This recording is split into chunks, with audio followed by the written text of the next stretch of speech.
and danger. Hundreds of dramatic behind-the-scenes adventures are all part of the Clyde Beatty story. Here is the story of The Wild Man from Borneo. We circus folks are constantly on the move. The show picks up and travels almost every day while on tour. On the few occasions that find us in a larger town for 2 or 3 days, we get to enjoy sleeping without the jolting of a Pullman. A few years ago, Harriet and I were snug and comfortable in a hotel for a change.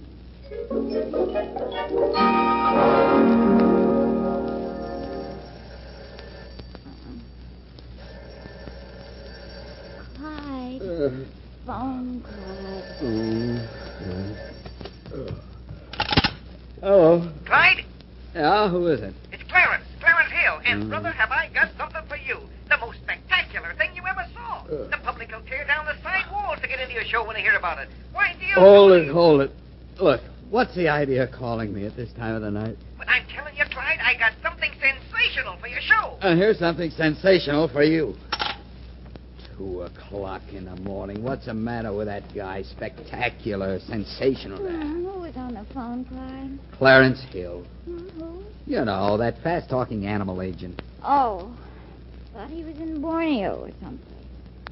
Did he call long distance? If that Sharpie had been more than a nickel's worth away, he'd have reversed the charge. Maybe you shouldn't have hung up on him. I'll hang him from the center pole if he wakes me up again. Maybe he does have something important to show you. He'll have to wait till tomorrow. But... Look, this is the first time in 6 weeks we've had a chance to sleep in a hotel instead of a Pullman or a trailer. I'm tired, and this bed feels good. Night, dear. All right. Oh, no. Wait till I get my hands on that guy. Now, don't be hasty, dear. Why do they have to have the phone clear across the room? A man could freeze his feet. Look here, you big baboon. I've paid for a night's sleep in a hotel room, and I intend to get it. Call me once more, and so help me, I'll strangle you. Gee, I'm sorry, boss, but... Say, who is this? It's me, Mr. Beatty. Hank. Well, what in blazes do you want? What'll I do with it? With what? The geek Mr. Hill brought from Borneo. Geek? Well, it ain't exactly a geek. I guess you'd call it a wild man. What did you say? It's a real, for true wild man. And he's roaring up a storm. This is ridiculous. He's been carrying on, so I figured he was hungry. I tossed a hamburger into his cage. He slammed it right back in my face. Look, put Hill on the phone. Mr. Hill left. He ain't here. What'll I do, boss? Okay, I'll be right over. What is it now, Clyde? Don't look now, but the Clyde Beatty Circus has just acquired a wild man from Borneo.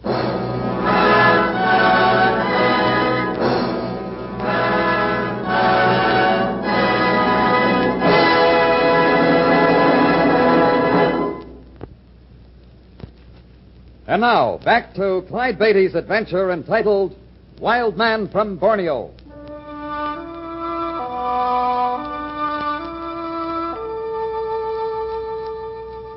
It was P.T. Barnum who declared there's one born every minute.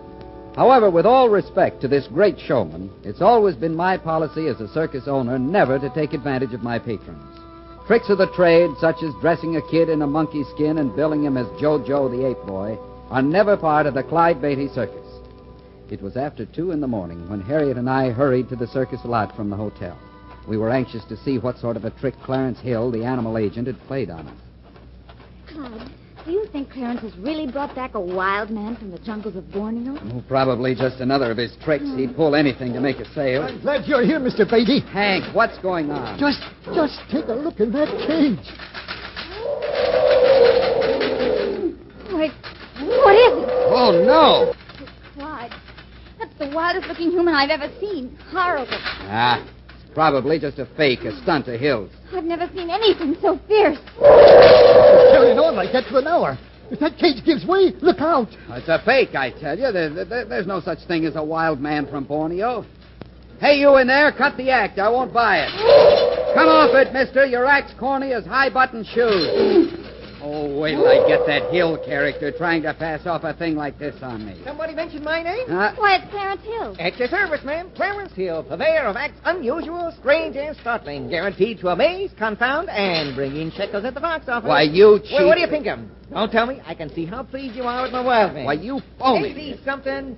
Come on, step right up, folks. You can't afford to miss it. The one, the only, the amazing wild man from Borneo. More savage than any jungle beast in captivity. The mix and link, nature in the raw. The beast that walks like a man. Step right up. 1 dime, 10 cents, 1/10 part of a dollar. You can't afford to miss it. The wild man from Borneo. Stop it! Oh. And get that thing out of here. Are you kidding? You know I don't go for that stuff, Clarence. Oh, now, just a minute. I've never had a geek in my show, and I never will. A geek? Why, Clyde, that's no geek. It's a genuine wild Now, don't man. give me that. I tell you, we found him in a Borneo jungle. He put up a terrific fight before we captured him. Took 15 men to hold him. You Why- come over here a minute, Clarence. Look, are you on the level? Why, sure. You know I'd never try to pass anything phony off on you, Clyde. You mean you found that creature wild in the jungle? That muscle man in there could tear a person limb from limb. Well, then it's the most revolting thing I've ever heard of. Revolting. Look, Clyde, you could make $1 million with an attraction like this. You get off this lot now. Okay. I was only doing you a favor, giving you the beat on the rest of the boys. If you don't go for the deal, somebody else will. Clarence Hill, if you ever set foot on my circus lot again, I'll have you thrown out on your ear. All right, Clyde, if that's the way you want it. The way I want it is for you to get yourself and that thing out of my sight. You're passing up a good thing. Beat it. Well, I'll get my truck and some of the boys to move the cage. Wait. Aha! I thought you'd change your mind. I've changed my mind, all right. About one thing. What? You won't haul that wild man away from here. What do you mean? I mean, I'm calling the sheriff. Oh, what for? How did you get that wild man into the country? Why, I just... Smuggle him in? Well, no, look here, Clyde. You smuggled him in by plane, didn't you? Hey, look here, Clyde. You just said that. Well, I'll get my property off your lot, but you keep your nose out of this. If anyone touches that cage, he'll be sorry. You can't do this. Oh, no? I'm going to call the sheriff.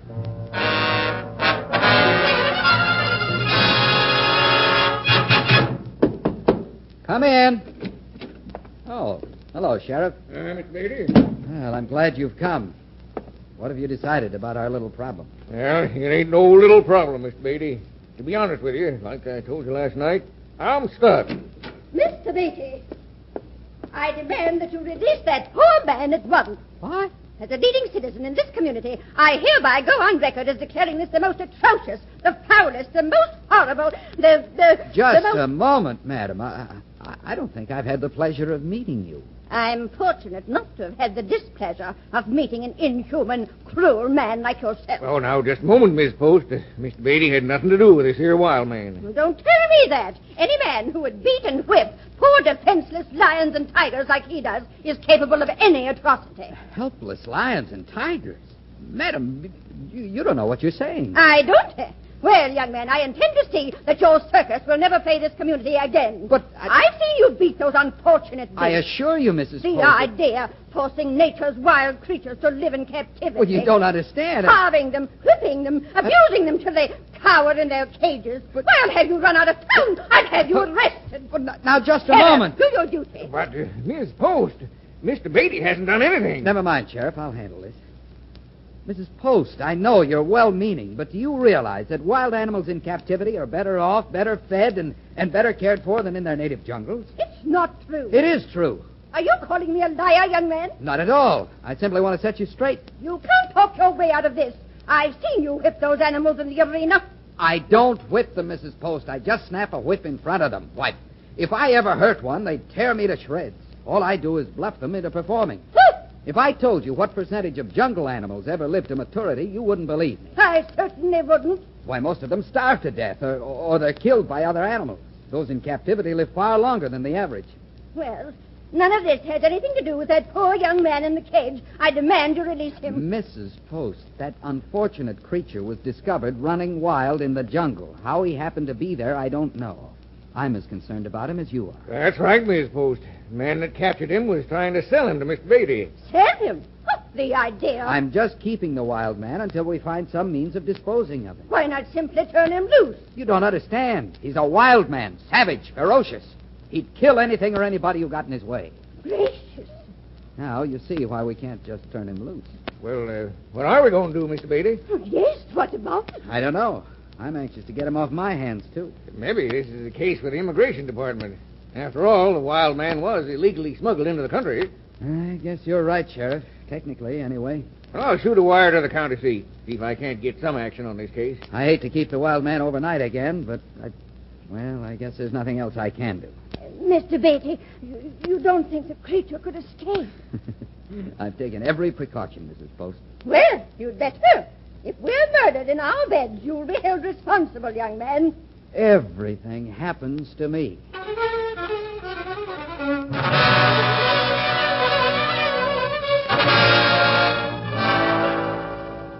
The very idea. That Mrs. Post saying you abuse animals. I only wish you'd give me half the attention you give your pet. Now, who's being a woman? Well, it's true. You're not serious, Harriet. Of course I am. You spend more hours with those cats than you do with me. Oh, great. Now, this is all I need. Well, we haven't been together for a whole day and months. But, now, honey, don't you deny it, Clyde Beatty. Well, I'm not denying it, but please be reasonable. I have to take care of my animals. Maybe Mrs. Post is right. What?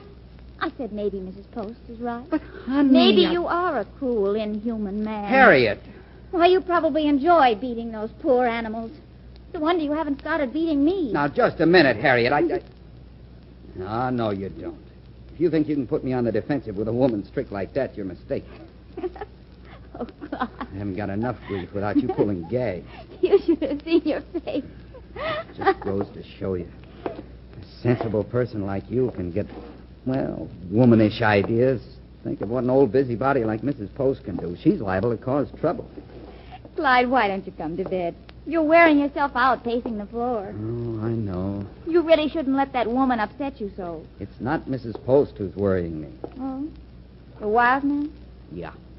Well, we'll be rid of him in a day or so. Sure. Only meanwhile, if he ever broke out, well, it'd be awful. Well, isn't he in a strong cage? Yes, I had him transferred to an extra strong one, But what? Well, you see, Harriet, he's not just a wild animal. He's a man. He has more than animal intelligence, even if he is wild. You mean you're afraid he might figure out how to unfasten his cage? Something like that. He's strong, too. Stronger than any human I've ever seen. Oh, I wish we'd hear something from the authorities. So do I. That poor sheriff. All of this is way over his head. I bet he'd rather have a gang of cattle rustlers on his hands. That's for sure. That scream. Somebody's in trouble. He's done it. That wild man's escaped.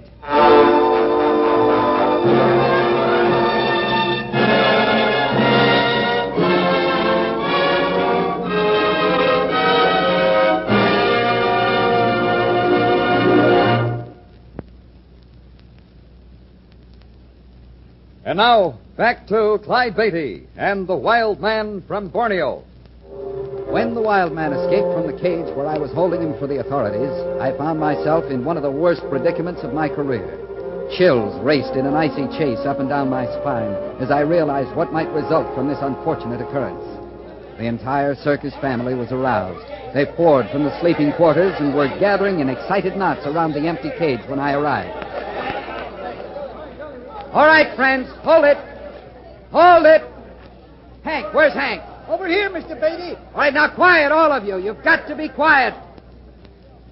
You were guarding the cage, weren't you, Hank? Yes, sir. Well, what happened? I was jumped, Mr. Beatty. Jumped. Yeah, 4 or 5 guys snuck up behind me. They tied me up and stuck a gag in my mouth. That must have been some of Clarence Hill's men. I didn't have a chance, boss. All right, then what happened? They knocked the wild man cold with blackjacks. Then they got in the cage and tied him up with heavy ropes.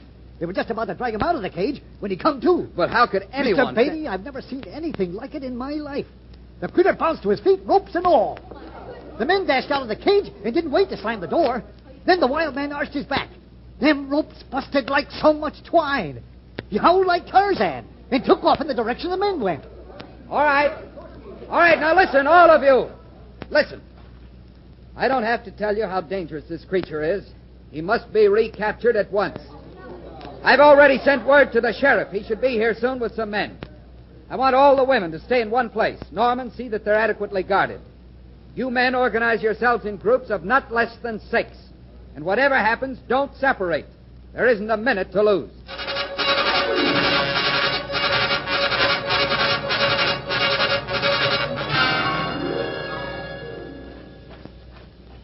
Man, that critter sure is traveling fast. Yeah.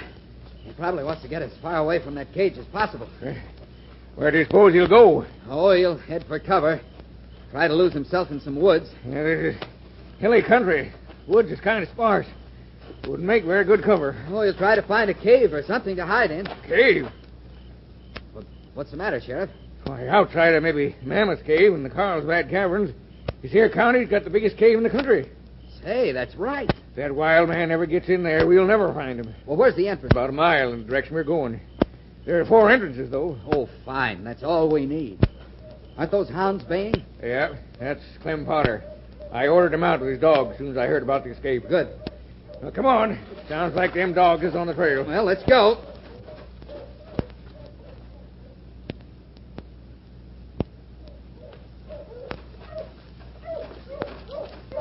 There they are. They must have cornered the wild man. That's one of the entrances to the cave. Well, then you were right, Sheriff. If he got in there, we're in for it. Is that you, Hank? Yes, sir. We've run the critter into this here cave. What do we do now? No, we won't need the dogs anymore, Sheriff. You better send them off. All right. Well, you take them hounds on back. Yeah, you got any suggestions, Mr. Beatty? Well, we know he's still inside. First, we better post men at each of the entrances. Okay, I'll pick them in. Somebody's got to go in after him. Phew, yeah. Might be hard to get volunteers for that job. It's got to be done. We can't just wait here until we starve him out. It might take weeks. That's right. Plenty of fresh water in there for him. Is there anybody around who really knows these caves? Well, there's a couple of professional guides, but the man who's really made a study of this layout's Dr. Lund. Already sent one of my men for him. Well, let's hope that doctor gets here quick.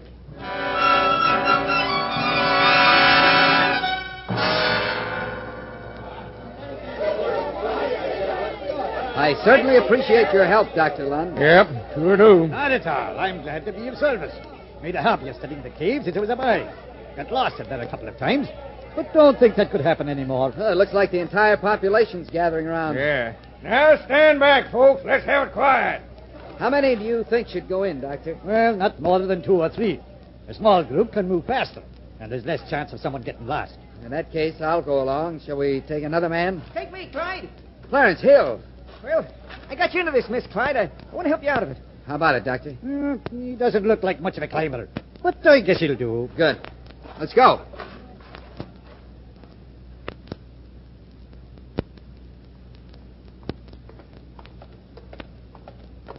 Doctor, this is the most amazing place I've ever seen. Yes, I've been in here thousands of times, and it never fails to fascinate me. And it scares me to death. Why, that echo is fantastic. Our voices seem to boom out all over the place. It's like being inside of a gigantic megaphone. It's like being in an icebox. I'm freezing. Let's start down this tunnel to the left. Since it's the largest, your wild man probably followed it. Don't move too fast. These rocks are wet from the dripping water. Sure hate to fall into one of those pits. Now, if you stay behind me, you'll be all right. I know where all the crevices are. Beatty, keep a hand on my back. And Hill, keep hold of Beatty. Don't worry. I'll stick closer than the paper on a wall. Now we can turn the lamp low.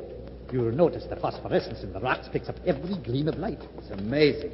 It's like being surrounded by millions of sparkling diamonds. I hope we're not in the wrong tunnel. So far, I haven't seen any trace of the man. Wait. Look there. What? A splotch of blood. He must have cut himself on a sharp rock. Now we'll have no trouble trailing him. He can't be very far away. He can't move in the dark as fast as we can with this light. Hey, I just thought of something. He's going to be able to see us first. That's right. We'll have to be very cautious. Hill, do you have my medical kit? Yes, sir. Well, whatever you do, don't lose it. There are some things in there we're liable to need. Now, here, the trail juts off at the right angles. Are you ready, man? Ready? Well, I'm not ready, but lead on, Macduff.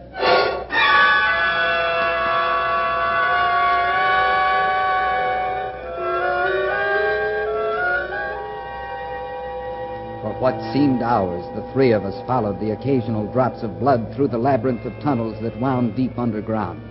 The phosphorescence from the surrounding rocks created an eerie atmosphere. The farther we progressed, the more hushed and tense we became. I don't know what the others were thinking, but my thoughts soared into a realm of fantasy and wild imaginings. It was hard for me to bring myself around to the reality of the situation. Suddenly, my heart dropped into my boots. Clarence Hill's clammy hand was no longer pressed against my back. Something wrong, Beatty? Yeah, Hill. He's disappeared. Good heavens. Could he have fallen? He would have screamed. We'd have heard him. Well, what could have happened? He might have dropped back for just a moment, but then turned down one of the branch tunnels. In that case, he could have yelled his lungs out and we wouldn't have heard him. Oh, great. Don't worry, we'll find him. Well, that isn't what I'm thinking. It's the wild man. What if he finds him first? It's him. It's the wild man. Never heard anything so blood-curdling. The creature must be cornered. If not, he wouldn't scream like There's that. a huge pile of cattle just ahead. A pile of water that obscures the only exit. That must be where he is. Listen. It's Hill. He's in there with the wild man. Let's go. It's just ahead, around this rock. Here we are. Turn up the light. There's Hill up on that ledge. Your wild man. He's starting to climb after him. We're coming. We're He coming. looks like he's going to faint. If he does, he'll fall right in the wild man's feet. Clarence, pull yourself together. Hang on. The creature's hurt us. He's hesitating. Doesn't know which way to turn. That may give us the time we need. But the two of us could never hold him. Not while he's conscious. But I've got an idea. I hope Clarence still has your medical kit. He has. It's frozen in his glass. Good. Is there any ammonia in it? Yes, a large blue bottle of it. Clarence, listen carefully. Do exactly as I say, and you'll be all right. Open the medical kit. Take out the large blue bottle you'll find inside. See, it's Hill. Is the bottle there? Yes. That's ammonia. Unscrew the top. Take careful aim. When you're sure you won't miss, fling it at the wild man. You understand? I understand. I hope he doesn't miss. The creature is crawling up to the ledge. Now, Clarence, now! Let's get him. Let's get him. Hill, toss me that kit. What's it got? One swipe from that arm and he'll knock your head off. Fumes from the ammonia stopped him. We take our time, I can maneuver for position. Good, I'm soaking some gas from Floripa. Now, there's your chance, Beatty. He's off balance. He's slipping. Look, he's knocked himself out. But not for long. What are you doing? A little whiff of chloroform, and we'll keep this fella nice and quiet. There. That does it. Good. Let's get the men down here and put this poor creature in a safe place.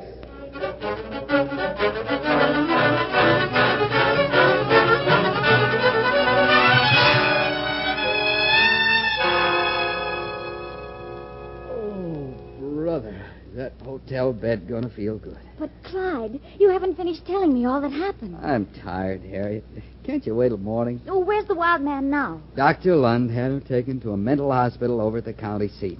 They've got him in an escape-proof cell. Oh, poor thing. What will happen to him? Well, Dr. Lund discussed the case with the specialists at the hospital. They all agree there's a chance that our wild man can be civilized.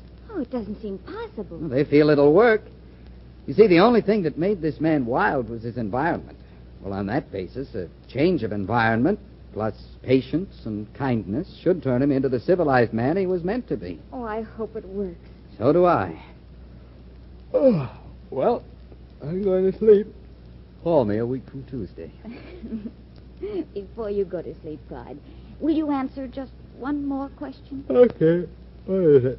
How in the world do you manage to get into so much trouble? It's easy, darling, easy. All I have to do is stretch out on the bed like this.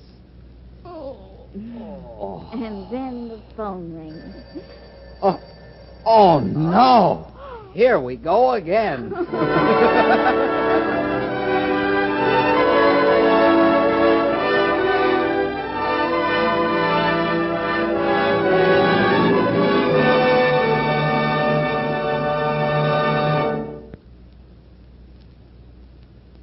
And now here is Clyde Beatty. One of our featured acts a few years ago was a twin-brother acrobatic adagio act. Arvin and Garvin, the marvelous Marvins, was the way they were billed, and their act was unusual in many respects, chief of which was that they were midgets. But I was to learn that big trouble could come from little people, and that good things don't always come in small packages. You'll hear the whole exciting story when next we meet. All stories are based upon incidents in the career of the world-famous Clyde Beatty and the Clyde Beatty Circus. The Clyde Beatty Show is produced by Shirley Thomas. Wild Man from Borneo was written by Robert T. Smith and Frank Hart Klossig. All names used were fictional, and any resemblance to persons living or dead is purely coincidental. This is a Commodore production.